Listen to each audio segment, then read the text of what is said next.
स्वामी हरिदासानंद जी महाराज हैं। हैरी इनको कहा जाता था, इंग्लैंड के रहने वाले हैं। उनकी दो बहनें साथ में हैं। पूरा परिवार वो संत बन चुका है। मैंने अंदर से अनुभव किया कि मुझको अध्यात्म चाहिए। प्रत्यक्ष मेरे अंदर यहाँ मुझको ईश्वर की दर्शन हुआ।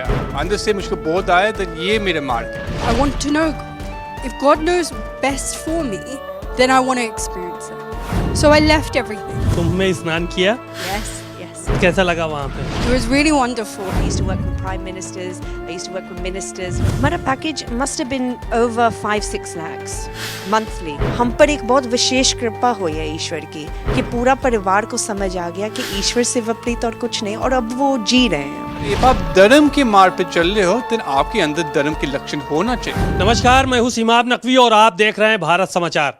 आज हमारे साथ स्टूडियो में खास मेहमान के तौर पर कुछ ऐसे लोग हैं जिन्होंने अपने जीवन में संन्यास धारण किया, और ये मामूली लोग नहीं है जो हमारे साथ इस वक्त स्टूडियो में मौजूद हैं। एक ये स्वामी हरिदासानंद जी महाराज हैं। ये हैरी इनको कहा जाता था, इंग्लैंड के रहने वाले हैं। इंग्लैंड से इन लोगों की पढ़ाई लिखाई हुई है, और साथ में उनकी दो बहनें साथ में हैं। एक संत गैब्रियल हैं और दूसरी जो है साध्वी अवाक्षी जी महाराज, वो हैं। तो ये दोनों जो है वो बहनें भी हैं और साथ में भाई भी हैं। तो यानी कि पूरा का पूरा परिवार ये जो है वो संत बन चुका है, और भगवान से अब इन लोगों ने लव लगा ली है और अब आश्रम में रहते हैं। इनके बारे में ख़ास बात एक और आपको बताएं कि ये कोई मामूली शख्सियतें नहीं हैं। कोई इंजीनियर है, कोई डॉक्टर्स है, जिन लोगों ने करोड़ों रुपए के पैकेज नौकरियां छोड़कर और ये साधुता धारण की है और साधु बने हैं। ये वही परिवार है जिसका इंग्लैंड में खुद का मॉल हुआ करता था कभी, और वो सारी की सारी प्रॉपर्टीज़ को मतलब बेचने के बाद मॉल बेच दिया, और उसके बाद उन्होंने साधुता धारण की।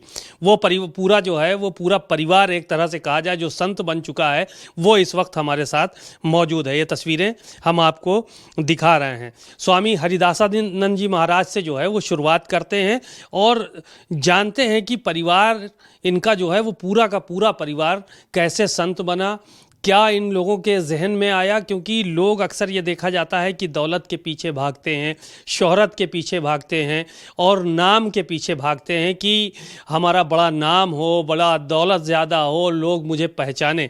लेकिन इन सब चीज़ों से परे यहाँ पर संत जो है स्टूडियो में मौजूद हैं हमारे साथ। उनसे हम बात करेंगे और उनके एक एक पहलुओं के बारे में जानने की कोशिश करते हैं। सर, बहुत बहुत स्वागत है आप लोगों का भारत समाचार पे। मेरे जय श्री राम। मेरा नाम है स्वामी हरिदासानंद। जैसे आपने सबको बताया, मैं इंग्लैंड से आया हूँ। मैं 2 सालों से आनंद आश्रम में संन्यास लिया है। मेरे गुरु श्री माँ आशुतोष जी और श्री बाबा आशुतोष जी महाराज से कृपा से उन्होंने मुझको दीक्षा दिया, मुझको संन्यास मार्ग पर लगा, और उसकी कृपा से और उसके प्रकाश से मैं अभी ये संन्यास मार्ग पे चल रहा हूँ। सर, एक सवाल ये था आपसे कि इतना बड़ा सब कुछ होने के पास भगवान ने सब कुछ दिया था आप लोगों को। आपकी उम्र मेरे ख्याल से 32 साल है, और आपकी सिस्टर्स की उम्र क्या है दोनों की? सेंट गैब्रियल, उसकी एज है 27 एंड साध्वी अवाक्षी दीदी, डॉक्टर साध्वी अवाक्षी दीदी, वो एज है 34 एंड 27 और 32। आप छोटे भाई हैं सबसे? मिडिल में। ओके। तो ये मन में कब विचार आया आप लोगों के कि पूरे परिवार को संत हो जाना चाहिए? सच बोलना है, मैं कभी मेरे जीवन में ये नहीं सोचा मैं ये मार्ग पर चलना सी। मैंने हमेशा मन में रखा था मैं दुनिया में रहकर शादी शुदी कर एक नॉर्मल जीवन जीना सी। पर जब मैं यहाँ आया मेरे परिवार के साथ, मेरे माता पिता और दोनों बहनों के साथ आनंद आश्रम आए गुरु माँ आशुतोष जी की दर्शन करने के लिए। देन उत्थे दर्शन कर मैंने बोला मैं सिर्फ 2 वीक रहकर आकर दर्शन लेकर थोड़े से आध्यात्मिक चीज़ें को सीखकर वापस इंग्लैंड जाना सी। फिर जब मैं रहा देन मुझको बहुत चीज़ें मिल गए, एंड उसकी कृपा से मैं ये मार्ग चुना। लोग ये भी जानना चाहते हैं कि आपने पीएचडी की है, और मैथमेटिक्स में पीएचडी की है आपने। तो ये जो नौकरी थी वो आपकी लग चुकी थी या नौकरी नहीं कर रहे थे उस वक्त आप? हाँ नहीं, नौकरी सी मुझको अच्छा नौकरी सी, बहुत अच्छी सैलरी से नौकरी, ऐसे फ्लेक्सिबल सी कि मैं काम घर पे भी कर सकती थी, कुछ काम मेरे ऑनलाइन सी। मैं कंप्यूटर से एल्गोरिथम्स क्रिएट करती थी, डेटा साइंस में मेरा काम सी। सो ऐसे काम सी मैं कितने भी, इवन मैं इंडिया आया, मैं इंडिया में भी मैं काम कर सकता सी। तो ये पैकेज वगैरह कितना रहा होगा आपका? ये जो नौकरी कौन कौन सी कंपनियों में की है आपने? लोग तो नौकरी पाने के लिए तरस रहे हैं, भटक रहे हैं, आप नौकरी को ठुकरा के चले आ रहे हैं। तो कौन कौन सी कंपनियों में काम किया आपने? सो मैं बड़े बड़े insurance companies, $1 billion insurance companies में मैं काम करता सी।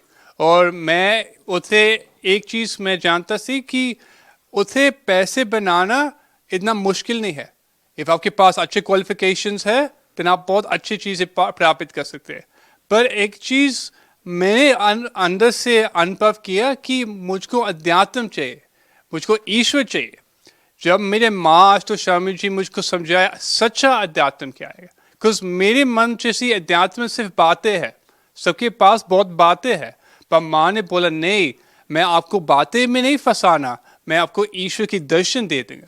एंड देन जब माँ ने मुझको ईश्वर की दर्शन दे, प्रत्यक्ष मेरे अंदर यहाँ मुझको ईश्वर की दर्शन होया, तो मैं बोला हाँ माँ, मुझको समझ आ गया, अंदर से मुझको बोध आया कि ये मेरा मार्ग है।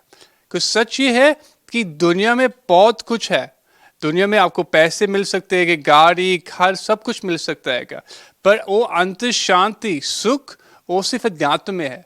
इसलिए मैंने अध्यात्म की मार्ग चुना, बिकॉज मैंने समझ आ गया, मेरे गुरु माँ ने मुझके अंदर ये बोध किया कि मेरे सुख अध्यात्म में है, कि ज्ञान में, साधना में, ईश्वर से मेरे सच्चा सुख है। आपने सुख की प्राप्ति के लिए कभी मन में ऐसा आता है सांसारिक जीवन के लिए कि सांसारिक जीवन होना चाहिए? अब मन में आता है कभी कि शादी हो, बच्चे हों, घर अच्छा हो, लग्जरी लाइफ हो? क्योंकि जो व्यक्ति जिसके पास मॉल रहा हो, अच्छी नौकरी रहा हो, अब ये देख रहे हैं कि चटाई में सो रहा है वो व्यक्ति। तो कभी मन में आता है कि वो जो लग्जूरियस लाइफ थी आपकी वो दोबारा आनी चाहिए जीवन में? सच ये है कि मानव है, सोच आते हैं, पर जब कोई भी आता आश्रम में, मैं देखता है कि कोई भी गृहस्थी है कि परेशान होते हैं, कि कोई माता से परेशान होता है, पति से, पत्नी से, सब परेशान है। मेरे अंदर वो सुख है, बिकॉज मेरे अंदर मैं ईश्वर को प्राप्त है, और ईश्वर को कभी मुझको छोड़ा नहीं। ईश्वर मेरा हमेशा मेरे साथ है। रिश्ते कभी अच्छे होते, कभी बुरे होते हैं, पर ईश्वर की रिश्ता सब श्रेष्ठ है। ईश्वर की रिश्ता वो कभी आपको छोड़ता नहीं, आपको कभी दुख नहीं देता। ईश्वर हमेशा आपके साथ है, हमेशा आपको सुने, ईश्वर आपको हमेशा समझता है। ऐसा रिश्ता हम दुनिया में खोजते हैं, तब मुझको ऐसे साथी मिले तब मेरे हर बार मेरे साथ हो। पर सच है कि कोई आपको ऐसा साथी नहीं हो सकता है। पर जब ईश्वर प्राप्त करेंगे तो ईश्वर हमेशा आपके साथ है, वो अंदर तेरे भीतर में है। जब आप उसको देखेंगे, उसकी दर्शन करेंगे, उससे जुड़ेंगे, देन आपको हर पल ईश्वर है तेरे साथ। सब मुझको ये मिला, तब मैं देखता हूँ लोगों को, वो आते हैं कि सब परेशान होते हैं, पर मैंने ये अनुभव किया तब मेरी सुख खुशी मेरे ईश्वर में है। एंड जब मैंने ईश्वर को प्राप्त किया है तो सारा दुनिया फिक्र। जैसे कबीर दास कहते हैं कि कई सुनी की बात नहीं, देखा देखी बात, दुल्हन दुल्हन मिल गए जो फेंकी हो गई बारात। सो मेरे लिए दुनिया फेंकी हो गई, क्योंकि मेरा दूल्हा मिल गया, मैं खुशी से दूल्हा बने। आपकी उम्र 27 साल है मात्र, और आपके मन में कब विचार आया, क्या परिवार के लोगों को देखकर विचार आया कि नहीं मुझे भी जो है वो इसी मार्ग पे चलना चाहिए, इसी दिशा में चलना चाहिए? आप अपनी एजुकेशन वगैरह भी बता दीजिएगा इसी में साथ में। Jai Shri Ram. My name is Saint Gabrielle, and I'm very lucky to say I'm a disciple of Our Holiness Ma Ashutosh Amriji and His Holiness Baba Ashutosh Amrit Maharaj Ji. My education, first question. My education is, my background is in biology. I've done a PhD in biology as well. I used to work for the government. I worked in a government department and I was an executive. And I used to work with really vulnerable people and help with resettlement. So people that were refugees from the Ukraine war, Afghanistan war, that resettled in the UK, I was the one who'd helped get them set up their lives. So I had a really important job in the government. But to answer your next question about how I came into sannyas, the thing is that when I first spoke to Ma and Babaji on the phone, when I was in the UK, I understood that there was something different there, something that I needed. I'd seen the world. I'd seen really broken people, broken families that have left war-torn countries. And the UK is a very Christian country. And in the Bible and in those scriptures, it talks about how God has a better plan for us than we have for ourselves. So I said, if that's true, I want to know God. If God knows best for me, then I want to experience that. So when I spoke to Ma, spoke to Babaji on the phone, and they said that they can practically show me God, give me that real realization, then I was just like, let's see. So I left everything. I was the first one in the entire family that left everything. I gave up my job, left everything behind, sold my car, house, whatever.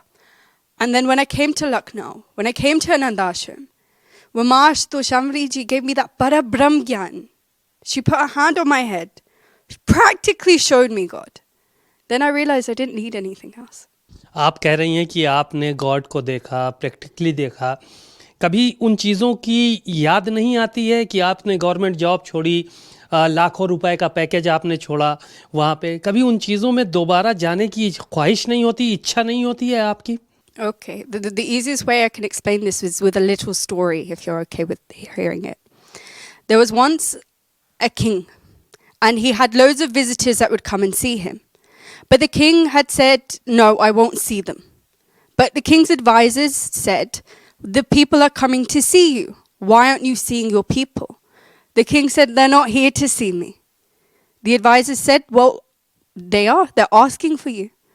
The king then said, okay, let me practically prove it.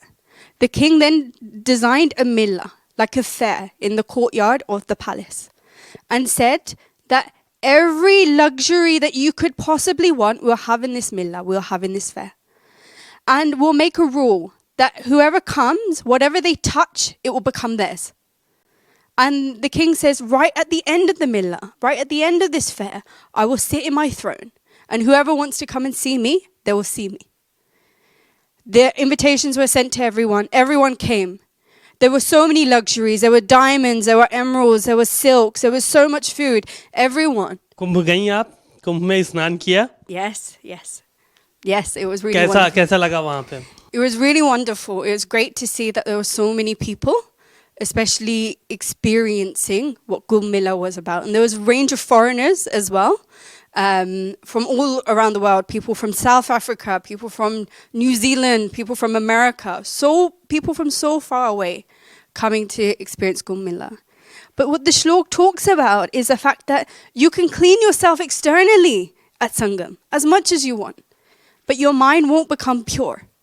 You need that internal Sangam. Because our Adhyatmik, our Sanatan Dharma has always taught us to go internally. That's where true bhakti lies. Sadhvi Avakshi ji doctor हैं, आपने ये doctor लिखती हैं, आप PhD जो किया है उसकी वजह से डॉक्टर की उपाधि मिली है या अलग से आपने डॉक्टरी की पढ़ाई की है? It's a PhD. तो हमारा नाम है डॉक्टर साध्वी अवाक्षी भारती। हम माँ आशुतोष शांवरी जी की, बाबा जी आशुतोष शांवर महाराज जी के शिष्य हैं। और हाँ, हमने साइकोलॉजी में पीएचडी की है। मेरी जो स्पेशलिज्म थी वो थी कॉग्निटिव न्यूरोसाइंस में। साइकोलॉजी में आपने किया है पीएचडी, और मन में ये विचार आपके कब आया? क्योंकि साइकोलॉजिकल ही व्यक्ति जो है वो अपने आप को परिवर्तित कर पाता है। इतनी पढ़ाई लिखाई करने के बाद आपके अंदर जो इतना बड़ा परिवर्तन आया वो कैसे आया? असल में जो बात है ना, जो साइकोलॉजी और साइकाइट्री की पढ़ाई करता है वो दूसरे में बड़े आराम से आइडेंटिफाई कर लेता है कि उसमें कौन सी खामियां और उसको कैसे ओवरकम करनी है। पर उनको वो चीज़ें अपने आप में नहीं दिखती, वो पहचान देता है पर वो अपने आप को देख नहीं सकती। वो साइकोलॉजी को अप्लाई करना, उसके लिए आपको अपने आप को जानने की आवश्यकता है। जो आपका साइकाइट्रिस्ट है वो बाहर से आपको जनाता है कि ये आप में दिक्कत है, ये चीज़ है, वो डायग्नोसिस देते और आपको लेकर जाता है। पर असल में जिसके द्वारा ये शरीर संचालित है, ये मन बुद्धि संचालित है, जिसके द्वारा हम आपको देख पा रहे हैं, बोल पा रहे हैं, बात कर पा रहे हैं, वो जो शक्ति है, उस शक्ति को हम शास्त्रों के आधार पे जानते हैं कि उसका नाम है आत्मा, और वो ईश्वर के ही द्वारा हमें दी गई है। वो है वो प्रकाश। पर जब हम उसको ही नहीं जाने तो फिर बाकी के जानने का फिर आप हाफ वे अपना काम कर रहे हो। You not completing what your mission is, what you meant to do. तो जब हमें अपने माँ के शरण में हमने आए, उन्होंने शास्त्र सम्मत हमें उस ईश्वर का दर्शन करवाया, बताया कि असल में अध्यात्म क्या है ना। हमारी जो यहाँ मृत्यु हो जाए, आप सब हमें 56 भोग देने लगो, मेडिसिन देने लगो, पानी देने लगो, हम उठने वाले तो है नहीं। क्यों? क्योंकि जो चीज़ डॉक्टर साध्वी अवाक्षी भारती वो तो यहाँ से निकल गई। पर जहाँ आपने उसको पहचान लिया, फिर आपको पता लग जाता है कि ये जो साइकोलॉजिकल रोग भी है, शारीरिक रोग भी है, वो actually they come from things like काम, क्रोध, लोभ, मोह, अहंकार। और उनको अपने आप में, दूसरे में बड़े आराम से हम पहचान लेते हैं। अपने आप में पहचाना और उसमें क्रिया करने के, उसको ख़त्म करने के लिए, तो आप जब देखो एक कमरा हो, उसमें पहले प्रकाश होने की आवश्यकता है, फिर आपको पता लगेगा उसकी साफ सफाई कैसे करनी है। आप अपनी आंखें बंद करोगे, अंतर में आपको अंधेरा दिखेगा। आप लोग कभी ध्यान करते होंगे आंखें बंद करके, जहाँ आपको नींद आ जाएगी, जहाँ आपको नेगेटिव सोच में आप टेंशन में चले जाओगे, फिर जाके नींद आ जाओगी, जागृत अब कभी नहीं होगे। पर जब आपके गुरु जीवन में एक ऐसा गुरु आएगा जो आपको अंतर्घट में ईश्वर दिखाएगा, जैसे आध्यात्मिक साइकाइट्रिस्ट आपकी लाइफ में आएगा और वो आपको जना देगा कि ये है आपकी आंतरिक स्थिति, फिर आप उस प्रकाश हो जाएगा, फिर आप देख पाओगे कि क्या है। और ये हमारे जीवन में घटा, क्योंकि हम भी वहाँ गवर्नमेंट के लिए जॉब करते थे। I used to work with prime ministers, I used to work with ministers, local government. Lucknow जितना बड़ा है उतनी बड़ी मेरी जुरिस्डिक्शन थी, तो जो पद्धति, मनी, एवरीथिंग सब कुछ था। पर जो शांति हम चाहते थे वो ना हम में थे, ना हम किसी को दे पा रहे थे। ये अध्यात्म के मार्ग में हमने तो अपनी तो शांति प्राप्त की है, पर जैसे हम कुंभ के मेले में भी गए, जहाँ भी हम गए, वहाँ हम दूसरों को भी देख रहे हैं कि उनको भी शांति प्राप्त हो रही है, क्योंकि वो जो उसकी आत्मा जो खोज रही है, वो चीज़ हम उनको प्रदान कर पा रहे हैं। आप भी गवर्नमेंट जॉब में थी, कितना पैकेज रहा है आपका? हमारा package must have been over 5-6 lakhs। अब तो ये तो काफ़ी देर की बात है, आई थिंक 2-3 years, तो अब तो इससे भी ऊपर होगा। मंथली। अच्छा, यानी कि 70 से 75 लाख रुपए ईयरली, ये मान के चला समथिंग जाए। Like that. हाँ। हाँ। अच्छा, आप लोगों के पास बहुत सारी संपत्ति वगैरह थी, मॉल वगैरह था, वो कब बेच मारा आप लोगों ने कि उसको ये लगा कि ये भी बेकार है? ऐसा कब आप लोगों ने महसूस किया, आपके परिवार ने महसूस किया कि ये भी बेच देना चाहिए, इसको भी, ये कोई मतलब का नहीं है अपने? आप जब अपने जीवन में कभी भी अध्ययन करोगे, आप कभी भी कोई महंगी चीज़ खरीदोगे, है ना, आप पूरा आपका चिंतन उसमें चले जाता है, आप उसके गुलाम बन जाते हो। बहुत अच्छी कहानी आती है, 2 बेस्ट फ्रेंड्स होते हैं, वो बड़े होके अलग अलग मार्ग पर चले जाते हैं। एक साधु बन जाता है और दूसरा मंत्री बन जाता है राजा का। अब वो जब मिलते हैं, वो मंत्री कहता है, हे आपकी ये दिशा देखकर हमें बहुत दुख हो रहा है कि आप ये मतलब दाल चावल में अपना जीवन गुजार रहे हैं। हम आपको एक राय देते हैं, आप राजे की मजदूरी करना सीख जाओगे, आपको दाल चावल में जीवन नहीं गुजारना पड़ेगा। पर वो साधु वहाँ एक बहुत अच्छी बात कहता है, वो कहता है जब आपने दाल चावल में अपनी जीवन गुजारना सीख लिए, आपको राजे की गुलामी नहीं करनी पड़ेगी। अब this is a big thing. Why? क्योंकि आपको कहा जाता है आपके पास पैसा है, सब कुछ है, जिसके पास ज़्यादा पैसा उसको सबसे ज़्यादा टेंशन उसी को ही है।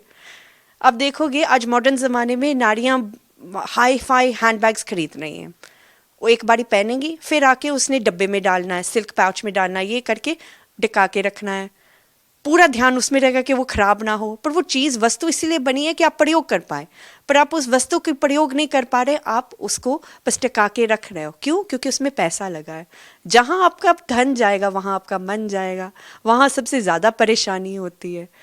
और हमारे पास सब कुछ था, पर यहाँ मन की शांति नहीं थी। भारत की एक बहुत सुंदर बात है, यहाँ बाहर शोर शराबा बहुत है, पर कहीं ना कहीं मन में कहीं ना कहीं वो अपनी शांति प्राप्त कर लेता है। पर जो विदेश में होते हैं वहाँ सन्नाटा ही सन्नाटा है, पर आंतरिक में हर एक में एक ऐसा युद्ध चल रहा है, ऐसी डिप्रेशन, एंग्जाइटी, सब कुछ। क्यों? क्योंकि उसके पास सब कुछ है, सब कुछ होते हुए भी कुछ भी नहीं है। और ये हमारा जीवन था। और पता लगा कि अब असल में हमारी कोई औकात नहीं थी कि हम इस दुनिया को छोड़ सके, हमारी कोई औकात नहीं थी कि हम ये मोह माया छोड़ दें, हमें ये कोई विशेष बात नहीं कि हमने छोड़ दिया। आप अब जब सोचो, जब झोपड़ी वाले को महल मिल रहा होगा, वो झोपड़ी सुताई छूट जाएगी। महलों में रहने वालों को तो फिर कुछ और ही मिला होगा कि वो आराम से उसको छोड़ अच्छा, के आ आप गए। लोगों से ये कभी परिवार के माता पिता ने कभी इस चीज़ के लिए नहीं कहा कि एक एज हो गई, अभी आप लोगों की शादी करनी चाहिए, या अब आपको घर बसा लेना चाहिए अपना? ये बातें तो हुई होंगी, एक समय आया होगा, तो उससे कैसे बाहर निकले आप लोग? तो ये जो चीज़ है, ये तो क्योंकि दुनिया में बस यही तो सिखाया जाता है कि आपकी लाइफ में स्टेजेस होते हैं। आप जन्म लेते हो, आप बड़े होते हो, आप पढ़ते हो, आप लिखते हो, पैसे कमाते हो और आप एक घर परिवार बसाते हो, फिर जाके जो भी आप करते हो वो है आपकी लाइफ। इससे आगे का कुछ किसी को पता ही नहीं, तो वही दिशा में लेकर जाते हैं। पर जब हमें अध्यात्म मिला, जब हमें अपने गुरु का सानिध्य मिला, हमारे माता पिता भी स्वतः समर्पित हुए आश्रम में, वो भी उनके जीवन में भी समर्पण हुआ, उनके जीवन में भी एक ऐसा प्रकाशित हुआ वो कि हम क्यों टेंशन ले रहे हैं।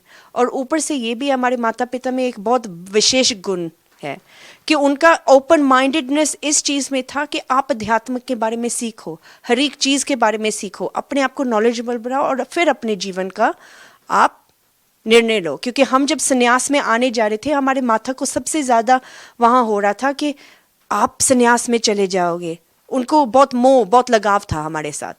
पर फिर उसने एक बात कही थी, आपने जो इस मार्ग को चुन लिया तो अंत तक इस पर चलना है। अब बड़ी विशेष माता होगी जो कह सकती है कि आप ये करो।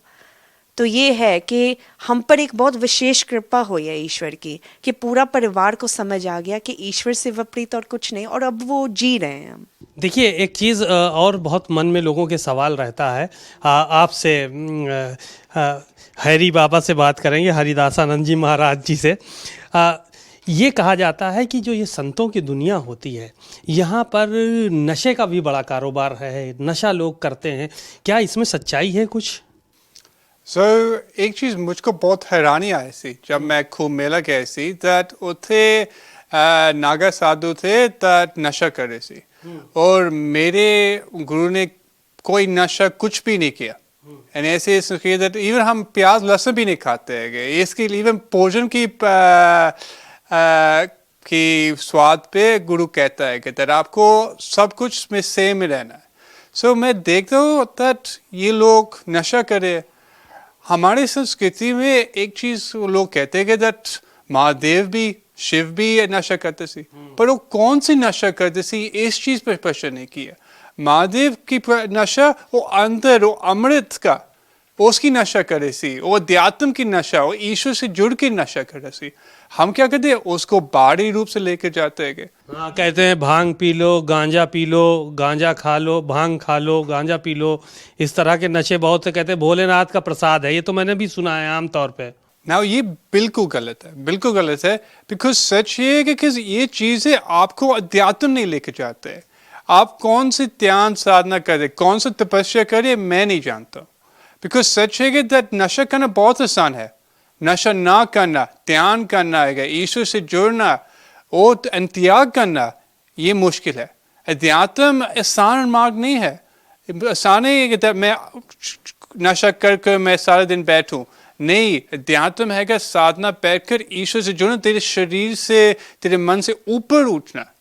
एंड मैंने ये देखा है कि लोग आसान रास्ते चुनते हैं। लोग सोचते हैं कि कुंभ मेला जाकर संगम में स्नान करके मेरे सारे पाप खत्म हो जाएंगे। पर मैंने ये प्रश्न किया, जब आप संगम से बाहर आए, आप पवित्र होना चाहिए, आपके अंदर शांति होना चाहिए। पर जब आप बाहर आते हैं, जैसे पहले से वैसे गुस्सा, क्रोध सब कुछ आ रहा है। आपकी संगम जाके स्नान क्या मिला?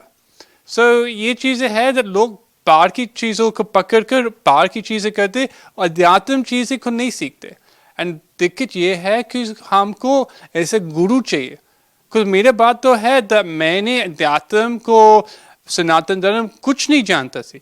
जब मैंने श्रीमास तो स्वामी जी मुझको समझाया, अंदर लेकर गए, then मुझको समझ, हाँ ये अध्यात्म है।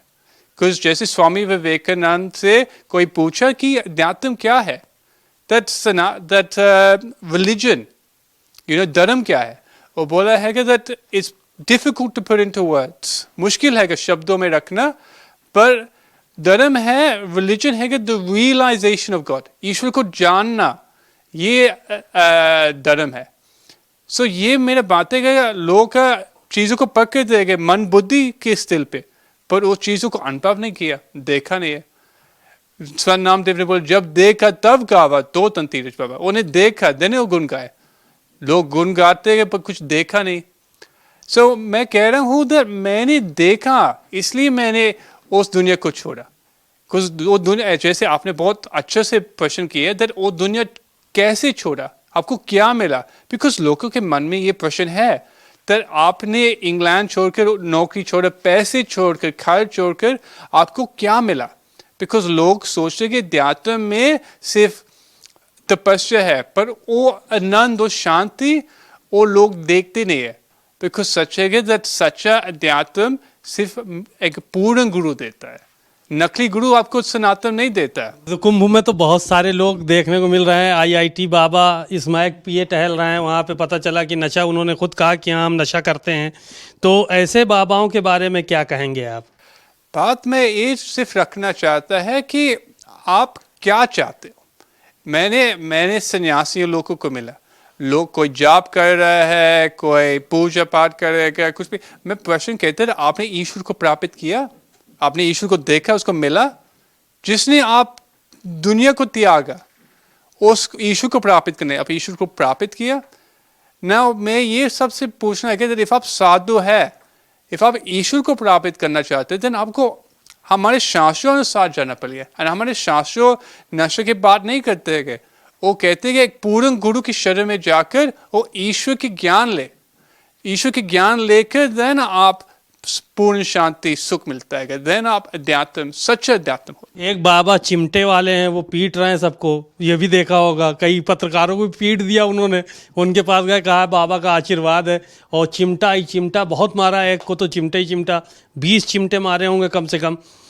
बात तो ये कौन से संत हैं, इनके बारे में थोड़ा सा डिस्क्राइब करिए आप. ठीक है. मैं एक चीज़ को रखना था. मेरे गुरु जी, मेरे श्री बाबा आशुतोष स्वामी जी मुझको एक बारी पूछा, ये बोला तेरे अंदर वो धर्म लक्षण है.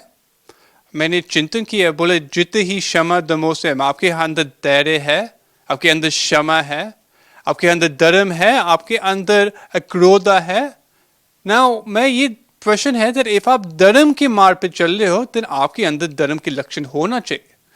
आपको अंदर, जैसे इवन व्हेन हम माँ दुर्गा की बात करते हैं, व्हेन वो मैसूर की खत्म कर, उसकी वो गुस्सा नहीं सी, उसके मुंह में एक हंसी सी, एक खुशबू सी.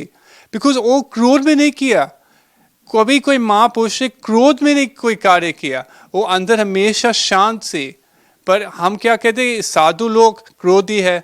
मैंने देखा बहुत साधु लोग लोभी है दक्षिणा के पीछे ना. प्रश्न ये है कि इफ वो लोभी है, क्रोधी है, फिर वो हमको कौन सा सीख दे सकता है. कुछ सन्यासी साधु लोग अध्यात्म को, धर्म की संस्कृति को, समाज को देते हैं, वो मार्ग देते हैं. इफ आप स्वयं शांत नहीं है, स्वयं आप धर्म को धारण नहीं किया, तो आप होने को क्या दे. सो मेरा ये है कि कोई भी साधु स्वयं पहले पूछो, मेरे अंदर मेरी गंदगी को साफ करना. जैसे कबीर दास बहुत सुंदर से कहते, बुरा जो देखकर मैं चला, बुरा ना मिला कोई, जब खोजा दिल अपना, मुझसे बुरा ना कोई. एक क्वेश्चन आपसे था, आप भी महिला हैं.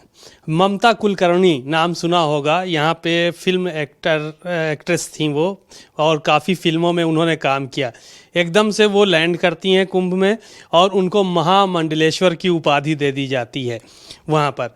तो वो भी कह रही हैं कि मैंने भी जो है वो भगवान के साक्षात दर्शन किए. हालांकि उनका विरोध हुआ, बाद में उनको हटाना भी पड़ा.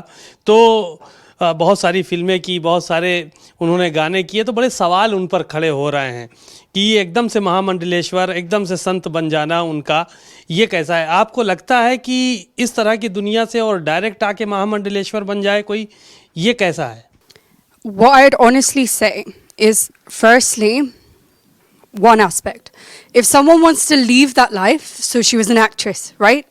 If she wants to leave that life and then take on Sanatan Dhanam, no issue. Do it properly. come into the sharan of a perfect Satguru. The perfect Satguru of this time is Her Holiness Ma Ashutosh Ambali Ji and His Holiness Baba Ashutosh Ambali Maharaj Ji. If you want to live your life as an actress or as a model or as whatever, and you want to come into Sanatan Dharma, then do it properly by niyams, by first receiving this divine knowledge, this Brahm Gyan, seeing God within yourself, then taking this sannyas path. There's a proper way of doing it. But the question arises when it comes to becoming Ma Malleshwar. The issue isn't necessarily just that she was an actress and she came in and they wanted to give her Ma Malleshwar. The issue is with the system. Why is it that there's a system of becoming Ma Malleshwar that it's very easy to do it if you've got money? There's an issue there. Because that's not what Ma Malleshwar is meant to be. That's not what it's meant to stand for. I'm new to this world. I've only been in sannyas for 2 years. And in Kumbh Mela, I was very lucky to learn about this. That you have the 4 Shankaracharyas, and then you have the Ma Malleshwars. And learning how they were made and what role that they were meant to have. But the thing is that the Ma Malleshwars that were meant to guide people towards God. अवाक्षी जी, बहुत सारी बातें, तमाम चीज़ें clear होती चल रही हैं। आपसे ये सवाल है कि आप लोग जो है वो किस मंत्र का जाप करते हैं जब ईश्वर से लौ लगाते हैं, तो उस वक्त कौन सा मंत्र है जिसका जाप आप लोग करते हैं और उसी के सहारे आगे बढ़ रहे हैं? तो वो जो मंत्र है वो तो गुप्त है, हमारे शास्त्रों में है, पर उसका मैं वर्णन एक श्लोक के द्वारा कहेंगे कि गुरु ऐसा कीजिए परे निशानी चोट, मतलब कि आपका तीत्र नेत्र खुल जाए। सिमरन ऐसा कीजिए जीभ हिले ना होठ, क्योंकि आपके श्वास श्वास में वो ईश्वर का नाम है। हमारे जो शास्त्र हैं वो ये कहते हैं कि 4 पदार्थ जे को मांगे साध जना की सेवा लागे। और हम 4 पदार्थ ले जग जन्मिया कि हम 4 पदार्थ लेके जीवन में आए हैं। वो आंतरिक है, क्योंकि जब एक शिशु के गर्भ में होता है उसको ये नहीं पता कि वो हिंदू मुसलमान सिख कहाँ आएगा, उसने कुरान पढ़नी, उसने शास्त्र पढ़ने, उसने गुरबानी पढ़नी, उसको थोड़ी पता है, पर वो उस शाश्वत नाम को सिमरता है। तो वो जो है कि मन मंदिर तनवेस कलंदर कट ही तीर्थ नामा, एक शब्द मेरे प्राण वसत है बहुत जन्म नामा। वो जो शब्द, वो जो मंत्र है मेरे श्वास श्वास में चलता है, उसका मैं सिमरन करती हूँ। और वो युक्ति है, ईश्वर को मिलने की युक्ति है। जो परा विद्या दीदी और भैया ने बार बार कहा, ब्रह्म ज्ञान, पार ब्रह्म ज्ञान, राज विद्या, ये है क्या? एक युक्ति है ईश्वर को मिलने, और वो युक्ति अंतर्घट में है, और वो युक्ति एक पूर्ण सत्ता आपके अंतर्क में प्रकट करता है। वो आपको एक टेक्निक दे देता है, आप उसको प्रैक्टिस करते करते आप उस परफेक्शन तक पहुंचते हैं। उसी से ये कोट निकला है कि प्रैक्टिस मेक्स परफेक्ट, कि ये जो विद्या है ये आत्मा को शरीर से अलग करने की विद्या, कि आप जान लो कि आत्मस्तर क्या है। और यही मंत्र है जो हमारे माँ आशुतोषांबरी जी ने, बाबा आशुतोषांबर महाराज जी ने हमें दिया, हमें वो युक्ति दी। उस युक्ति का हम बार बार प्रैक्टिस करते हैं कि हम जाकर खुद भी अपने आप को जाने, अपने आप को संवारें, अपने आप की चीज़ों को ख़त्म करें और दूसरों को मार्ग दिखाएं कि आप कैसे इस सत्य को प्राप्त कर सकते हैं और कैसे अंतर्घट में आप इसको जपना नहीं, इसको सिमर सकते हैं। कुंभ में बहुत कम चीज़ें थीं जो कि जिन पे कुंभ समेट कर रह गया। एक साध्वी हर्षा भी आपने देखा होगा, मोबाइल पे देखा होगा, बड़ी वायरल रहीं। उनके बारे में आप क्या सोचती हैं? क्योंकि उनकी तमाम रील्स, तमाम चीज़ें वो देखने को मिली, और वो भगवा चोला भी उन्होंने पहना, फिर भगवा चोला उतारा भी, तो उसको लेकर तमाम एतराज़ भी किया। शंकराचार्य ने एतराज़ किया कि ये एक बार वस्त्र कोई पहन लेता है तो फिर यही पहनना है उसको, फिर दूसरा वस्त्र नहीं धारण करना है। तो वो तो उतारी, उसके बाद फिर पहनी, तो इस तरह से जो है वो चीज़ें हुई। उस तरह के संतों के बारे में क्या कहेंगी जो वायरल हुई, साध्वी हर्षा? अब हम एक भौतिक एग्जाम्पल से आपको इसके बारे में बताना चाह रहे हैं। जहाँ ये जो हर्षा जी हैं, जहाँ इन्होंने लैब कोट पहन के, वाइट डॉक्टर वाला कोट, स्टेथोस्कोप लगाकर अंदर जाके किसी की सर्जरी करने लगी, काट बाट कर दी, बंदे का दिक्कत हो गई, मर गया, जो भी हो गया, फिर निकल गए। वो कहती नहीं, मुझे तो बस शौक था, मैं जैकेट पहन के आ गई, कोई दिक्कत नहीं, मैं बाहर से डॉक्टर लग रही थी, आप लोगों ने भी एक्सेप्ट कर लिया, दिक्कत क्या है? वहाँ सब कुछ हो जाता, कार्रवाई हो जाती, सब कुछ होता, जेल हो जाती, सब कुछ हो जाता, खत्म हो जाती। आध्यात्मिक में क्यों नहीं? क्योंकि आध्यात्मिक को मजाक ही समझ के रखा है लोगों ने कि आपने कॉस्ट्यूम पहन लिया, सब यही है। हमसे, इन लोगों के कारण हमसे प्रश्न पूछे जाते हैं।